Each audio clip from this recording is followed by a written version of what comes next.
거대한, 웅장하고 거대한 우리 성가대 칸타타를 들었습니다. 오늘 성탄 축하 예배를 드리기에 주의 재단에 나와 하나님께 예배드리는 우리 성도 여러분, 성탄의 은총이 함께 하시기를 빕니다. 서로에게 한 번 더 하십시다. 성탄의 은총이 함께 하시기를 빕니다. 감사합니다. 오늘은 하나님께서 우리에게 큰 은총을 베푸신 날입니다. 하늘의 바람이 땅에 불어온 날입니다. 어둠 속에 밝은 빛이 비친 날이요, 죽음에 그늘진 땅에 살아가는 사람들에게 생명의 빛이 밝아온 날입니다. 하나님께서 우리에게 가장 놀랍고 귀한 선물을 주신 날입니다. 선물을 받는 것 얼마나 좋습니까? 선물의 가치는 그 선물을 주신 분이 누구냐에 따라 달라지죠. 참으로 귀한 사람으로부터, 또 존경하는 사람으로부터 받은 선물은 그야말로 보배처럼 귀하고 자랑스럽기도 합니다. 그런데 오늘 우리가 받은 선물은 이 세상에서 그 어느 것도 비교할 수 없는 선물입니다. 왜요? 우리에게 주신 선물에 주신 분이 하나님이시기 때문에 그렇습니다. 그러게 은총의 선물입니다. 일찍이 이스라엘 백성들은 이 선물을 기다리고 기다려왔습니다. 하나님께서 그들에게 보내주시겠다고 약속하신 메시아를 기다리고 또 기다려왔습니다.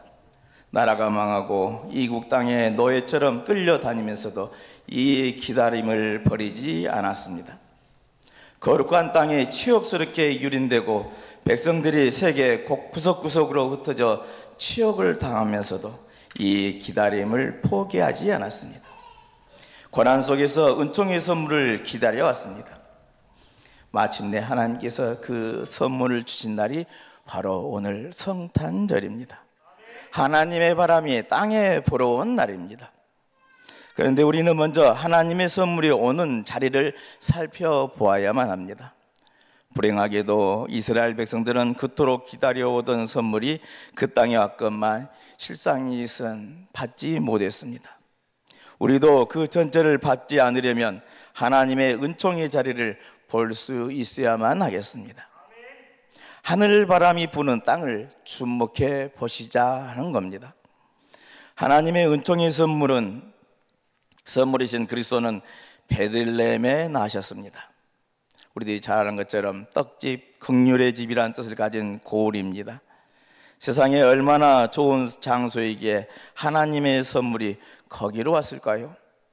세상에 얼마나 거룩한 땅이기에 그리스도의 고향이 되었을까요? 그런데 그게 아니더란 겁니다.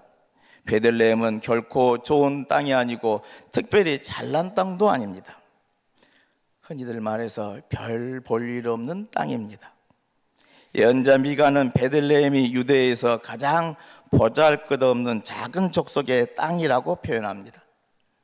그런데 이 보잘것없는 땅에 목자가 나오리란 것입니다. 이 작은 땅에서 평화의 그리스도가 나온다는 겁니다. 베들레헴은 보잘것없어서 짓밟힌 땅이기도 합니다. 외세들이 예루살렘을 치르는 과정에서 항상 먼저 유린하고 짓밟고 지나가는 땅이고, 예수님이 태어났을 때에도 헤롯이 어린 아기들을 무참히 살육한 땅이기도 합니다.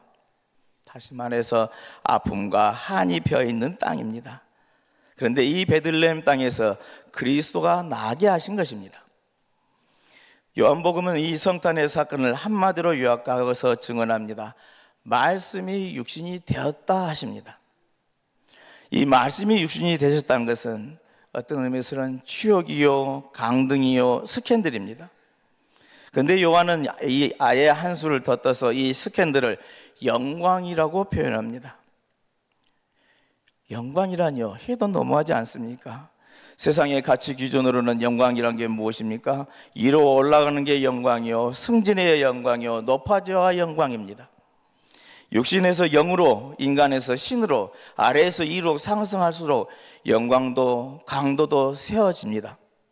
그런데 하나님의 영광은 이런 세상의 영광을 뒤집어 버리십니다. 말씀이 육신이 된 것이 하나님의 영광이라고 말합니다.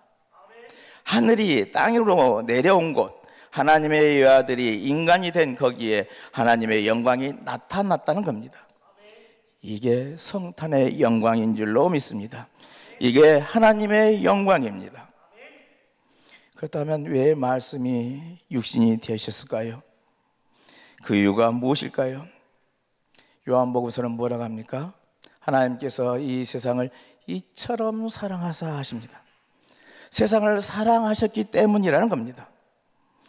하나님께서 당신의 외아들을 선물로 주신 까닭은 하나님께서 이 땅에 외아들을 보내신 이유가 다른 데 있지 않고 오직 사랑하시기 때문이라는 겁니다.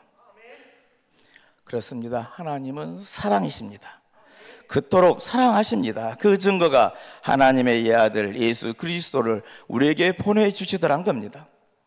성탄은 바로 이러한 하나님의 사랑을 우리에게 증거하는 내용이기도 합니다. 그러므로 이제는 그 그리스도를 믿어야 합니다. 그래야 구원의 길이 열립니다. 이 하나님의 사랑을 믿는데, 그리스도를 믿는데 생명의 길이 있더라는 겁니다. 그리스도를 믿는 것은 하나님의 사랑을 믿는 것입니다. 이 세상에 대한 하나님의 구원의 의지, 이 땅에 대한 하나님의 구원의 의지를 신뢰하는 것입니다. 이 땅에 불러온 하늘바람을 믿음으로 받아들이는 것이란 이야기입니다. 하나님께서는 오늘 우리에게 다시금 외아들을 보내주셨습니다. 오늘 우리에게도 하늘의 바람을 불어주십니다. 이게 성탄의 은총입니다. 오늘 우리가 살아가는 땅에도 어둠이 있습니다. 죽음의 그늘이 아직도 거치지 않고 드리워져 있습니다. 사람들은 어둠에 익숙해서 어둠에 굴복하고 거기에 맞춰 살아갑니다. 무엇보다 하나님께서 창조하신 땅이 더럽혀지고 황폐화되고 파괴되어 가는데도 무기력하게 아무것도 하지 못하고 있습니다. 어디에 희망이 있습니까? 어디에 구원이 있습니까? 그러나 오늘 우리의 땅에도 하나님께서는 성탄의 은총을 내려주셨고 하나님의 사랑을 확인해 주셨습니다. 우리는 이 은총을 통하여 다시 생명을 얻게 되어졌습니다. 이 은총을 믿으시기를 바랍니다.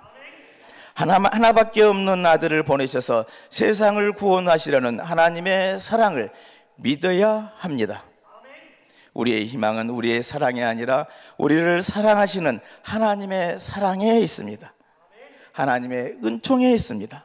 이 성탄의 은총 안에서 이제 우리도 하나님을 사랑하고 함께 은총을 받은 우리가 서로 사랑하면서 하나님께서 이토록 사랑하시는 이 땅을 사랑하는 것이 마땅하다 하겠습니다.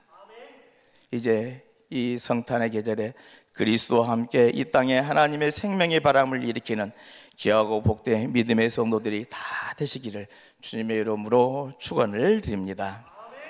기도합니다. 하나님, 성탄의 은총의 선물을 오늘 저희들에게 허락하여 주심에 감사를 드립니다. 하나님이 세상을 이처럼 사랑하사 독생자를 보내주셔서 구원의 은총을 베풀으시니 다시 한번 감사를 드리나이다. 은총의 선물을 받아 누리며 이 땅에 하나님의 생명의 바람을 불러일으키는 믿음의 식구들이 다 될 수 있도록 은혜 베풀어 주옵소서. 예수 그리스도 이름으로 기도하옵나이다. 아멘.